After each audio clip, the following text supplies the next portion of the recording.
Sedih, senang, puas, belum puas, sabar, marah, kecewa, bangga. Itulah gambaran dari keseharian hidup kita. Dipenuhi dengan emosi-emosi yang selalu berputar dan berlomba dalam sebuah sirkuit yang tidak ada garis akhirnya. Sebagai manusia memang sudah takdir kita untuk bisa hidup berdampingan dengan mereka. Dalam menghadapi segala situasi, kita akan selalu bersandar dan bergantung pada mereka. Merekalah sahabat sekaligus musuh terbesar kita. Emosi positif dan emosi negatif.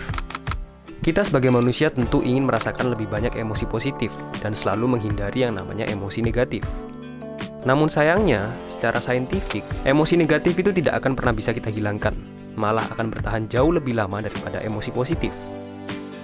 Penelitian dari ilmu neuropsikologi yang dijelaskan secara lengkap dalam buku Buddha Brain mengatakan bahwa secara alami otak manusia itu lebih cenderung fokus pada emosi-emosi yang bersifat negatif. Mulai dari keinginan kita untuk bertahan hidup, seperti makan ketika kita lapar, hingga keinginan kita untuk merasa puas, seperti membeli barang-barang mewah. Itu semua merupakan bentuk manifestasi dari emosi negatif. Lapar dapat memicu emosi negatif. Belum puas juga datang dari emosi negatif. Jika kita hanya bergantung pada emosi positif dan tidak ingin merasakan emosi negatif, maka artinya adalah kita tidak ingin bertahan hidup dan berkembang menjadi manusia yang lebih baik. Maka tak heran mengapa sekarang banyak orang yang selalu mengeluh, merasa bahwa hidupnya kacau, penuh dengan kekecewaan, kesedihan, penyesalan, dan stres. Ternyata jawabannya itu simpel, yaitu otak kita tidak didesain untuk merasakan kebahagiaan. Oleh karena itu, jika ada doktrin yang mengatakan bahwa Anda bisa hidup bahagia selama-lamanya melalui objek atau subjek tertentu, seperti harta, uang, karir, ataupun cinta, itu semua adalah omong kosong. Selama kita jadi manusia, kita tidak akan pernah bisa kabur dari emosi negatif. Lalu apa yang harus kita lakukan untuk setidaknya bisa mengurangi emosi negatif yang selalu menghantui dan merusak segalanya? Jawaban yang menurut saya paling masuk akal ada di dalam ilmu filsafat Stoa.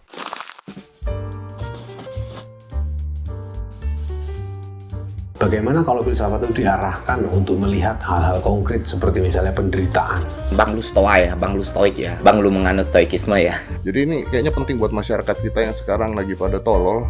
Khususnya dengan menimbang filsafat atau etika Stoa. Stoicism has always been popular in moments of adversity and difficulty. Stoicism atau stoicisme membantu saya menjadi lebih tenang dalam keseharian. mengajarkan hidup dengan kebahagiaan yang penuh. Mencoba untuk menerima keadaan yang sebenarnya tidak bisa dikontrol oleh Ini dirinya. adalah salah satu hal paling bermanfaat yang pernah gue rasakan dalam Banyak hidup. orang yang nggak tahu tentang stoik, banyak orang nggak tahu tentang paham hidupnya, banyak orang yang nggak ngerti. Filosofi teras mewakili vitamin C-nya Karena aja. FOMO, karena ikut-ikutan, karena mau cepet kaya, karena mau apa. Terus ada satu pembahasan di channel lu tentang stoik. Stoik.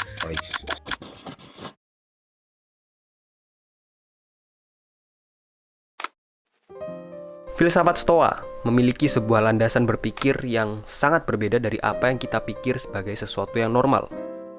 Seperti misal, kita berpikir bahwa sedih adalah sesuatu yang negatif, sehingga kita harus menghilangkannya. Atau sebaliknya, kita berpikir bahwa senang adalah emosi positif, sehingga kita harus mempertahankannya. Filsafat Stoa tidak pernah menganggap bahwa kesedihan ataupun kesenangan sebagai suatu hal yang positif ataupun negatif. Karena ini adalah insting alami yang kita miliki. Mencoba untuk menghilangkannya ataupun mencoba untuk mempertahankannya akan selalu berujung pada percobaan yang sia-sia. Kaum Stoa ini menarik. Jadi buat mereka bahagia itu bukan hadirnya emosi positif. Bahagia itu adalah tidak adanya emosi negatif. Filsafat Stoa justru mengajarkan kita untuk mampu menguasai serta mengontrol emosi-emosi tersebut, bukannya dihilangkan ataupun dipertahankan. Salah satu tujuan dari filsafat Stoa adalah living in accordance with nature. Maksudnya adalah, secara alami, manusia adalah makhluk sosial yang memiliki kemampuan untuk berpikir atau bernalar. Orang bijaksana adalah orang yang memiliki kemampuan untuk berpikir secara rasional dan bisa memberikan dampak positif bagi orang lain. Ketika dihadapi oleh suatu kejadian, orang bijak tetap akan mengambil tindakan atau keputusan dengan cara berpikir secara rasional. Dalam satu fondasi ajarannya yang diberi nama dikotomi kontrol, menyatakan bahwa dalam kehidupan ada sesuatu yang berada di luar kontrol kita atau faktor eksternal, dan ada sesuatu yang berada di dalam kontrol kita atau faktor internal. Faktor eksternal adalah hal-hal yang tidak bisa kita kendalikan.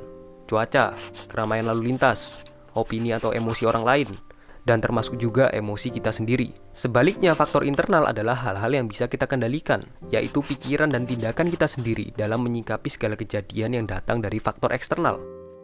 Lalu bagaimana cara kita menyikapinya? Kembali lagi ke tujuan ajaran Stoa, yaitu berpikir secara masuk akal dan juga rasional. Kebanyakan emosi negatif itu datang ketika kita tidak bisa membedakan antara mana yang fakta dan mana opini kita yang tidak rasional. Dan ini yang menyebabkan omisi jiwa. Bagi orang Stoa, bukan ini penyebab emosi kamu. Oke? Penyebab emosi kamu adalah ini. Ininya sendiri netral, selalu netral. Jadi orang Stoa percaya apapun hal eksternal itu netral, indifferent. Nggak baik, nggak jahat. Tapi ini yang bikin kita emosi. Misal, Anda sedih atau marah karena habis dikritik oleh orang lain. Anda sedih karena Anda berpikir bahwa Anda telah gagal dalam mengerjakan sesuatu. Padahal faktanya adalah Anda dikritik karena Anda telah melakukan suatu kesalahan yang perlu untuk diperbaiki. Jadi bukan berarti Anda telah gagal. Atau Anda marah setelah dikritik karena berpikir bahwa orang lain telah merendahkan Anda. Padahal faktanya adalah Anda dikritik karena orang lain bisa melihat sesuatu yang tidak bisa Anda lihat. Jadi bukan faktanya bahwa Anda dikritik, melainkan opini tidak rasional Anda yang membuat Anda mengeluarkan emosi negatif. Opini orang lain adalah faktor eksternal yang nggak bisa kita kontrol. Mencoba untuk mengontrolnya malah akan membuat Anda semakin stres. Namun jika memang opini mereka salah, maka berusahalah untuk mengatakan yang sebenarnya. Persoalan tentang apakah opini mereka akan berubah atau tidak, itu sudah bukan urusan Anda karena Anda tidak bisa mengontrolnya. Namun jika Anda masih bersikeras untuk membuktikan bahwa Anda benar, maka tunjukkan hasilnya dengan melakukan suatu aksi, bukan menangis ataupun marah. Menurut saya, ini adalah ilmu yang sangat berguna dalam kehidupan. Saya sendiri juga berusaha untuk menerapkannya. Misal, baru-baru ini saya ingin membuat video tentang stoik. Yang harus saya lakukan adalah, pertama saya harus belajar dulu tentang ilmu stoik. Baru kemudian saya menulis skrip, rekaman, lalu terakhir saya upload videonya ke YouTube. Dimulai dari keputusan saya untuk membuat video tentang stoik, hingga pada detik di mana saya klik tombol upload, itu semua berada di bawah kontrol saya.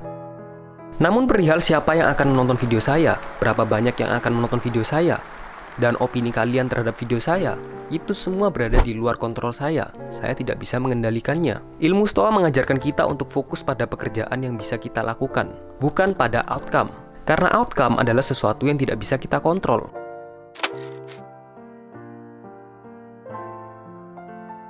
Inilah yang membuat saya tidak pernah berhenti untuk membuat video meskipun yang nonton hanya sedikit. Karena saya lebih fokus pada bagaimana cara saya bisa meningkatkan kualitas dari video saya, bukan pada outcome.